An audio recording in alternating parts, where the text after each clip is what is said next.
Salut, bienvenue dans un nouvel épisode de YouTube versus la télé. Aujourd'hui, on va attaquer un gros chapitre qui est hyper intéressant et qui est un peu la genèse d'une guéguerre entre la télé et YouTube. Je parle des droits d'auteur. Pour beaucoup, c'est synonyme de vidéos bloquées ou de perte de liberté, alors qu'évidemment, il n'y a pas que ça. C'est surtout synonyme d'argent, et ça, même pour les youtubeurs. Mais comme il y a beaucoup à dire sur ce sujet, on va faire ça en deux parties. D'abord, l'aspect interdiction et vol de contenu dans cette vidéo, et la prochaine fois, on parlera de l'argent que ça génère pour tout le monde. Car oui, même les youtubeurs touchent des droits d'auteur. Bon, déjà, il faut définir ce que sont les droits d'auteur. Alors, je ne suis pas juriste, du coup, je vais vous l'expliquer avec mes termes. Quand quelqu'un crée une œuvre, quelle qu'elle soit, il en est le propriétaire. Que ce soit un compositeur de musique, un artiste peintre, un photographe, un réalisateur ou même un youtubeur. C'est son œuvre, c'est à lui, quoi qu'il arrive. C'est ce qu'on appelle le droit moral. Par contre, il y a aussi le droit patrimonial sur une œuvre. C'est le droit d'utilisation à des fins commerciales. C'est-à-dire qu'un artiste peut vendre son œuvre, les droits de diffusion pour un film, de reproduction, bref, il peut autoriser à ce que son œuvre soit commercialisée. En contrepartie, la personne qui l'utilise pour se faire du blé doit verser à l'auteur de l'argent. Soit un forfait d'un coup, soit en fonction de ce que ça génère. Le meilleur exemple pour comprendre, c'est l'édition. Une maison d'édition va verser à l'auteur d'un livre de l'argent en fonction du nombre de livres vendus. Voilà, logique. Souvent, on appelle ça les royalties, qui est en réalité un mot anglais pour définir, entre autres, les droits d'auteur. Voilà, ça, c'est les droits d'auteur. Du coup, pour utiliser une œuvre et générer de l'argent avec, il faut d'abord l'accord de l'auteur. Et si c'est pas le cas, c'est une violation des droits d'auteur. Et c'est souvent ce que les gens retiennent quand on parle de droits d'auteur. Par exemple, vos youtubeurs préférés râlent souvent sur le fait qu'ils ne peuvent pas utiliser de musique ou d'extraits de films dans leurs vidéos, puisque YouTube le détecte et leur annonce qu'ils n'ont pas les droits. Comme par exemple cet extrait du dîner de con qui est parfait pour illustrer mon propos. Et voilà, on a les droits. Eh ben, contrairement à ce que dit François Pignon, moi j'ai pas les droits. Or, ma vidéo, là, est monétisée. Donc, je génère de l'argent en utilisant une œuvre qui ne m'appartient pas. Et le créateur original de l'œuvre ou celui qui en a les droits n'en touchera rien. C'est une violation aux droits d'auteur. Pour l'instant, c'est assez simple. Et à la télé, ça marche plutôt bien, ce système. Si une chaîne a envie de diffuser Harry Potter, elle va devoir payer les droits de diffusion. Pareil pour les reportages, certaines émissions, bref, tout ce qui appartient à un auteur. Et évidemment, la télé, elle est réglo là-dessus. Elle va pas se mettre à diffuser un film sans au préalable avoir payé les droits. Sinon, tout le monde le verrait. Donc ça marche plutôt bien. Mais parfois, il y a des cas plus complexes. Par exemple, quand il y a eu l'affaire Polanski. Je parle de la dernière, avec les Césars. Les chaînes d'infos ont diffusé des extraits de ces films dans leur sujet pour recontextualiser. Mais du coup, est-ce qu'il faut payer des droits d'auteur à Polanski pour l'utilisation de ses œuvres? Ce genre d'exemple, évidemment, il y en a toujours eu. Et pour éviter un questionnement sans fin, il y a ce qu'on appelle l'exception aux droits d'auteur. Et ça, c'est typiquement français. On peut utiliser des œuvres à des fins commerciales sans avoir à en payer l'auteur à certaines conditions. Il y en a pas mal, mais je vous donne les plus importantes pour le sujet que je traite. Le droit à la courte citation, la parodie, la critique, la pédagogie ou la recherche, les besoins d'actualité, ou encore l'inclusion fortuite. C'est-à-dire que c'est pas voulu, en fait. Par exemple, un documentaire qui va suivre des gens, et à un moment, ils vont écouter de la musique sur leur téléphone. Bon, c'est pas la faute du documentaire, donc ils vont pas payer pour l'utilisation de la musique. Bref, tout ça fait que dans ces cas précis, on peut utiliser une œuvre qui ne nous appartient pas sans demander l'autorisation à l'auteur, ni même en payer les droits. Et ces exceptions-là sont beaucoup utilisées à la télé pour éviter de rentrer dans le casse-tête des droits d'auteur. Et pour eux, tout ce qui vient d'internet rentre plus ou moins là-dedans.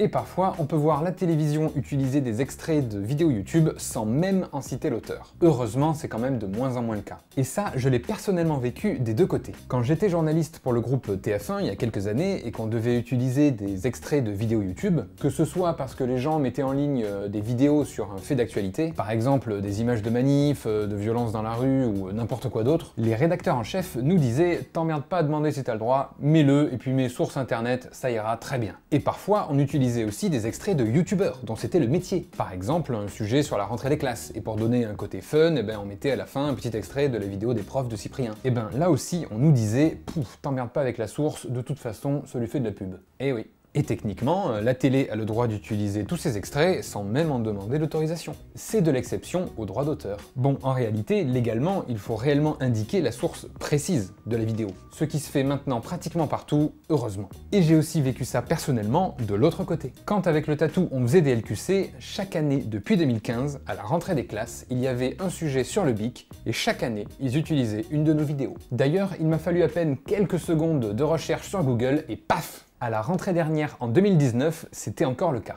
Le fabricant vous promet 3 km d'écriture non-stop. Un stylo bic tout neuf. Alors certains ont voulu tester. Il écrit plus. J'ai plus d'encre. J'ai plus d'encre. J'ai plus d'encre. Yes! Avec un seul et unique stylo bic, j'ai pu remplir 293 pages. De quoi noircir du papier, ça tombe bien, la rentrée ne fait que commencer. Chaque année, depuis 2015. Bon, maintenant, ils mettent la source, mais au début, c'était pas le cas. Bref, la télé utilise le vivier d'Internet pour illustrer leurs propos sans rien demander. Et c'est complètement légal, il n'y a aucun souci là-dessus. C'est l'exception des droits d'auteur. Bon, parfois c'est aussi pas le cas et ils vont trop loin. Comme en 2015, où un utilisateur de YouTube avait publié une vidéo d'un requin à la grande motte, et BFM l'avait intégralement republiée sur leur site, sans demander quoi que ce soit à l'auteur et en y mettant des pubs avant la vidéo. Et il n'y avait pas d'habillage, de commentaires ou quoi que ce soit. Non, non, c'était juste la vidéo réuploadée dans son intégralité. C'est tout. Donc là, clairement, il générait de l'argent avec 100% du contenu de quelqu'un d'autre. Dans ce cas-là, c'est évidemment un peu abusé et totalement illégal. Maintenant, comment ça se passe sur YouTube? Bon, bah déjà, les droits d'auteur sont aussi présents sur YouTube. Ce qui fait qu'on n'a pas le droit d'utiliser une musique qui ne nous appartient pas ou de diffuser un film sur sa chaîne. YouTube est équipé d'un robot qui s'appelle le Content ID et qui va détecter si vous utilisez des œuvres dont vous n'avez pas les droits. Évidemment, les YouTubeurs pourraient acheter les droits, comme à la télé. Par exemple, les droits de diffusion d'Harry Potter. Mais évidemment, pour une question de coût, c'est impossible à faire. Ok, jusque-là, c'est logique. On l'a vu, c'est pareil en télé. Mais du coup, ça voudrait dire que sur YouTube, on aurait le droit de diffuser de courts extraits de films ou de programmes télé, par exemple, puisque là aussi, c'est une exception aux droits d'auteur. Ou le droit à la critique, la parodie, le besoin d'actualité, bref, tout ça. En citant évidemment la source du contenu et pas en mettant juste source télévision. Sauf que ça ne marche pas comme ça, puisque YouTube a ses propres règles d'utilisation. C'est plus ou moins la même chose dans le monde, mais surtout, YouTube ne reconnaît pas l'exception française aux droits d'auteur. Du coup, à l'inverse de la télé, si on utilise un extrait même très court qui ne nous appartient pas, la vidéo est soit supprimée, soit la totalité des revenus générés vont à l'ayant droit de l'extrait pour compenser les droits d'auteur. Évidemment, ces règles n'empêchent pas les youtubeurs d'utiliser des œuvres dont ils n'ont pas les droits. Et ils trouvent tout un tas de techniques, comme retourner la vidéo, la réduire, l'encadrer, changer les proportions, bref, tout un tas de choses pour éviter que le robot de YouTube ne s'en rende compte. Et parfois ça marche. Parfois ça marche pas. Mais surtout, parfois c'est légitime parce que c'est bien une exception au droit d'auteur, et parfois c'est juste pour mettre l'intégralité d'un film ou d'un passage d'une émission de télé et se faire de la thune. Donc à la fois la télé et les youtubeurs trichent un peu avec les règles du droit d'auteur qui leur sont imposées pour des raisons différentes. Et parfois ça devient carrément n'importe quoi en termes de logique. Le plus marquant là-dessus, c'est l'exemple de Julien Méniel. Aujourd'hui, vous le connaissez sûrement pour sa chaîne YouTube Dans ton corps. Mais en 2015, il avait réalisé une interview pour le journal 20 minutes de José Bové. Et l'extrait avait été utilisé sur TF1 dans une émission de Nicolas Canteloup. Évidemment sans avoir demandé l'accord de Julien Méniel, puisque c'est une parodie, donc une exception au droit d'auteur. Bref, ça avait fait marrer Julien Méniel qui avait décidé de mettre l'extrait sur sa chaîne YouTube. Donc il met sur YouTube un extrait de TF1 qui diffuse sa propre vidéo. Vous me suivez ? Et YouTube a bloqué sa vidéo pour atteinte au droit d'auteur. Là, c'est un serpent qui se mord la queue. C'est les limites du système actuel imposé par les droits d'auteur et du règlement de YouTube. Mais au final, est-ce que dans tout ça, il existe des solutions? Oui, bien sûr. Déjà, imposer à la télé de mieux définir les sources des vidéos qu'ils puisent sur Internet. Comme je le disais, c'est de plus en plus le cas et c'est très bien, mais c'est pas encore automatique. Mais il faudrait aussi border l'exception des droits d'auteur dont parfois la télé abuse. Côté YouTube, il faut évidemment continuer de bloquer l'utilisation des œuvres qui tombent sous le coup de la violation des droits d'auteur. Mais dans un monde idéal, il faudrait aussi pouvoir appliquer les exceptions aux droits d'auteur. Et dans un monde encore plus idéal, créer une redistribution proportionnelle de l'argent généré aux ayants droit. Si j'utilise X secondes ou minutes d'une œuvre dont je n'ai pas les droits, une partie des revenus de la vidéo leur revient, mais pas la totalité. Et ce modèle, il existe déjà. C'est ce qu'ont mis en place les sociétés d'auteurs. Par exemple, la SACEM, la SACD, la SCAM, et ils redistribuent en fonction des revenus. Ça marche très bien pour la télé et c'est en train d'arriver sur le web. D'ailleurs, ça fait quelques années que les youtubeurs touchent des droits d'auteur sur leurs vidéos diffusées sur YouTube. Et je parle pas des revenus YouTube, de la YouTube Money. Non, non, non, non, je parle de vrais droits d'auteur, comme à la télé. Ça vous intéresserait d'en savoir un peu plus sur ça? Et comment tout ça fonctionne également à la télé quand ils doivent payer les droits? Eh bien ce sera pour un prochain épisode de YouTube versus la télé,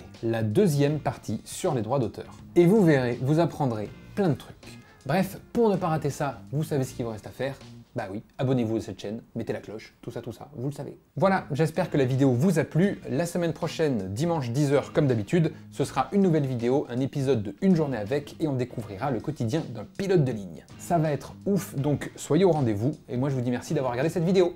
Salut!